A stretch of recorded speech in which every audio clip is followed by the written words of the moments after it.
فروا میں آپ سے شروع کرنا چاہتی ہوں. پچھلے کئی دنوں میں 50 سے زائد لوگ مارے گئے. تیسری دہشت گردی کی لہر.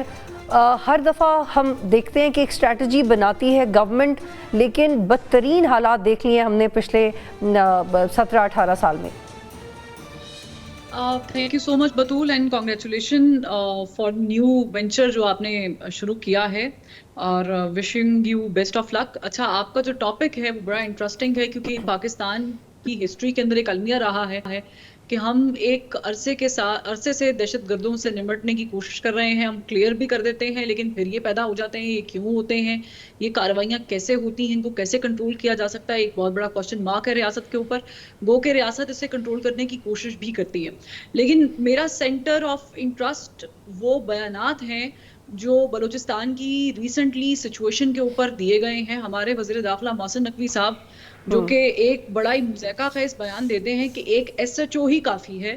دوسری طرف خواجہ آصف صاحب بھی بیان دیتے ہیں کہ ہمیں فورس کے آپریشن کی ضرورت ہے. تو میرا خیال سے اختلاف تو ان کی صفوں میں ہے پہلے گورنمنٹ کی، کیونکہ دے آر ویری انڈیسائسو کہ کیا ہمیں بڑا گرینڈ آپریشن کرنا ہے بلوچستان میں، یا پھر ہمیں ایک ایس ایچ او ہی ایسا چاہیے تگڑا جو ان سب کو پکڑ سکے. اگر پکڑ سکتا ہے تو پھر ابھی تک ہوا کیوں نہیں؟ اگر گرینڈ آپریشن چاہیے تو پھر وہ ابھی تک ہم نے اس طرح پرسیو کیوں نہیں کیا ہے. سیکنڈ، جس خاتون کو گرفتار کیا گیا ہے، غالباً ان کا نام ماہلم بلوچ ہے، اور وہ ایک سابق پولیٹیشین کی بیٹی بھی ہے. ان کی گرفتاری جو ہوئی ہے، ایک طالبہ ہے جو تربت یونیورسٹی میں پڑھتی ہیں، اس کے پیچھے کیا محرکات ہیں، کیا ڈیٹیلز ہیں، اس کو قوم کے ساتھ ضرور شیئر کرنا چاہیے. اینڈ اگین پچھلے دنوں ٹی وی پر ایک بیان میں نے دیکھا، بڑا ہی سینسٹیو قسم کا بیان تھا. وہ یہ تھا کہ جی یہ احتجاج کرنے بلوچ جو ہیں وہ اسلام آباد آ جاتے ہیں. لیکن پوائنٹ یہ ہے، دیکھیں کہ ریاست ماں ہوتی ہے، اور اگر ماں کے کوئی ایک بچہ بھی تھوڑا بھی قصوروار ہے تو ماں اس کی ڈائریکشن ٹھیک کرنے کی کوشش کرتی ہے، نہ کہ اس کو ایکسپلائٹ کرنے. بالکل، اس کو آگے بڑھاتے ہیں. محمد عادل صاحب، فروا نے تھوڑا بیک گراؤنڈ بتا دیا کہ حالات تو واقعات ہوئے کیا ہیں، لیکن آج کی ڈیولپمنٹ یہ کہ شہباز شریف صاحب کہتے ہیں کہ ایک نئی پالیسی کا اعلان ہوا ہے. آپ سمجھتے ہیں، آپ بڑے عرصے سے ان چیزوں کو کور کر رہے ہیں، یہ واقعی نئی پالیسی ہے اور کچھ مزید ویل ٹرینڈ افسران کے تعینات کرنے سے حالات قابو میں آ جائیں گے، اور یہ یکدم جس پالیسی کا اعلان کیا گیا ہے یہ بڑی تیاری کے ساتھ ہوا ہے اور یہ ٹھیک اقدام لگ رہا ہے آپ کو؟ یہ ایک درینہ مطالبہ تو تھا، اور بہت سارے ایشوز میں ایک ایشوز ہے کہ وہاں پر جو بیوروکریسی کی تعیناتی ہے، چاہے وہ سول سروس کی ہو، چاہے وہ پولیس کی ہو، پولیس افسران کی، وہ وہاں پر جانے سے گریز کرتے تھے ان ساری حالات کی وجہ سے. اب انہوں نے انسینٹیو کا اعلان کیا ہے، لیکن یہ اصل مسئلہ یہ ایک تو سول جو انتظامی ادارے ہیں ان کی حد تک تو ٹھیک ہے، لیکن اصل مسئلہ تو وہاں پر دہشت گردی ہے اور مسنگ پرسنز ہیں. دہشت گردی جو ہے وہاں لسانی بھی ہے، اور آپ کو پتہ ہے کہ مذہبی دہشت گردی بھی ہے.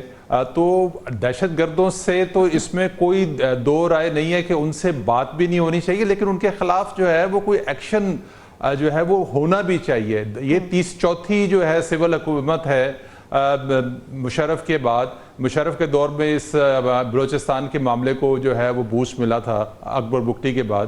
اس کے بعد سے یہ اب چوتھی حکومت آ چکی ہے. مسائل وہاں پہ یہ ہے کہ جب وہاں پہ کوئی دہشت گردی کا واقعہ ہوتا ہے، اس کے بعد آرمی چیف اور پرائم منسٹر جو ہے وہ چلے جاتے ہیں، مختلف اجلاسوں کی صدارت کرتے ہیں، لیکن جو اصل چیز ہے اس کو ابھی تک ایڈریس نہیں کیا جا رہا، جس کی وجہ سے دہشت گردی روز بروز اضافہ ہو رہا ہے. اس میں ہمارے سیکیورٹی اہلکاروں کی شہادتیں ہو رہی ہیں، اس میں ہمارے سیولینز کی شہادتیں ہو رہی ہیں، اب تک جو اصل وجہ ہے وہ ایڈریس ہی نہیں ہوئی ہے. تعلق رکھنے والے جو وہاں مزدور ہیں جی افتخار صاحب، آپ میں یہ کہہ رہا تھا کہ اصل چیز یہ ہے کہ دو چیزوں کو الگ کرنا چاہیے. جو مسنگ پرسنز کا معاملہ ہے وہ ہو سکتا ہے کسی نہ کسی طرح جو ہے وہ دہشت گردی کے ساتھ کہیں پہ جا کے لنک ہوتا ہو، لیکن ان کے ساتھ بات کرنی چاہیے. چیف منسٹر بلوچستان پچھلے کافی عرصے سے کہتے آ رہے ہیں کہ ہم ایک قانون سازی کرنے جا رہے ہیں کہ جو بھی شخص جو ہے وہ کسی الزام میں پکڑا جائے اس کو ایک سیل میں منتقل کیا جائے، جیسے KPK میں جو آپریشن کے دوران یہ سارا کچھ ہوا تھا. تو ابھی تک وہ قانون سازی صوبائی حکومت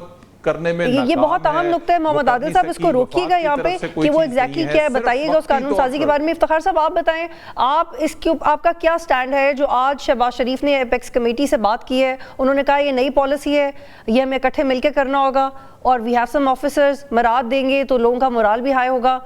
ٹھیک ہے یہ سب، کیونکہ محسن نقوی صاحب تو کچھ اور کہہ رہے تھے.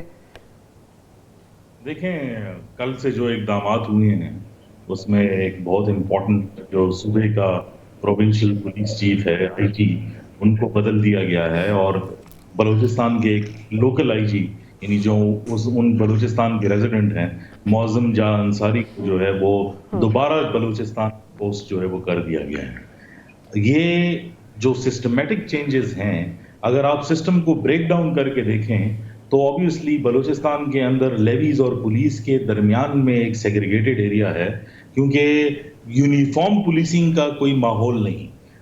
بلوچستان کے اندر گورننس کے ایشوز کو ایڈریس کرنا میرے خیال میں کی ہے سیکیورٹی انتظامات کو اس نہج تک پہنچانے کے لیے کہ وہ پبلک ڈیلیوری کے کام آئے. جو عادل صاحب نے بات کی obviously وہ مسائل ہیں لیکن پبلک ٹرسٹ کو گین بیک کرنے کے لیے کہ جو کرنٹ سچویشن ہے اس کے اندر ضروری ہے کہ ایسے آفیسرز تعینات کیے جائیں اور ایسی جگہوں میں تعینات کیے جائیں جہاں پر ان کی ضرورت ہے. ہم نے دیکھا کہ بلوچستان پولیس اور لیویز کے ریوائول کے لیے کافی اکوپمنٹ جو ہے حالیہ جو ہے وہ دیا گیا اور بلوچستان پولیس کی آلموسٹ جو ہے وہ بہتر رہی. لیکن اس قسم کا حملہ ہونا میرے خیال میں اس کا خمیازہ صرف پولیس کو اگر بھگتنا پڑے تو یہ تقریباً جو ہے وہ ناانصافی ہوگی. یہ ایک ٹوٹلی سسٹمک جو ہے وہ فیلئر ہے. اگر وزیر اعظم صاحب کہہ رہے ہیں کہ وہ ایک نیا پیکیج لے کر آئے ہیں اور ایک نئی پالیسی لے کر آئے ہیں یہ بات ویسے ہم تقریباً پچھلے 3 دہائیوں میں کئی بار سن چکے ہیں کہ اس قسم کا نیا پیکیج جو ہے وہ آئے گا. افتخار صاحب ہمارے ساتھ ہی رہے گا.